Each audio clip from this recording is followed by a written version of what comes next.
government, Labor sign Pact, National Assembly to get minimum wage bill January. Unlike other meetings, the Tuesday meeting lasted for fewer hours. However, President of Trade Union Congress, Kaigama Baboy, warned that if the federal government reneged on the date it promised to transmit the bill to the National Assembly, Labor would take action without any warning. The Minister of Labor and Employment, Dr. Chris Nijij, who presided over the meeting, he added that necessary meetings on the part of the federal government would be held next week to ensure the timeline was met.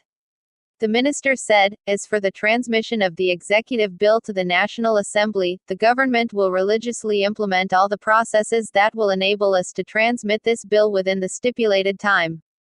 We have a target time of January 20th. You will recall that our demand is for the bill to be transmitted to the National Assembly.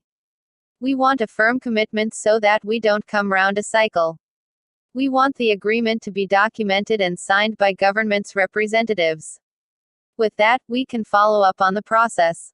This thing has been on the table for more than 2 years, and having submitted the report, we expect that the bill should have been submitted. The National Assembly will be back on January 16 from their recess, so on or before January 23, the bill must have been transmitted. We know that the National Assembly members are desirous of making sure that Nigerian workers have decent wage. They will also be able to do the needful. We will. While thanking NGIGE for his role on the issue, President of the Nigeria Labour Congress, Ayuba Waba, said workers had been patient with government for more than 2 years.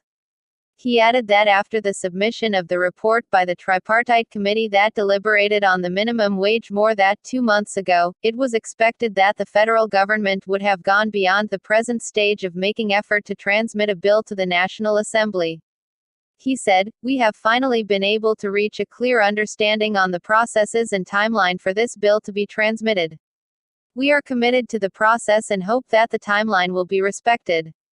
We will put this across to our organs and give them all the details contained in the Memorandum of Understanding." That's the end of the news at 10.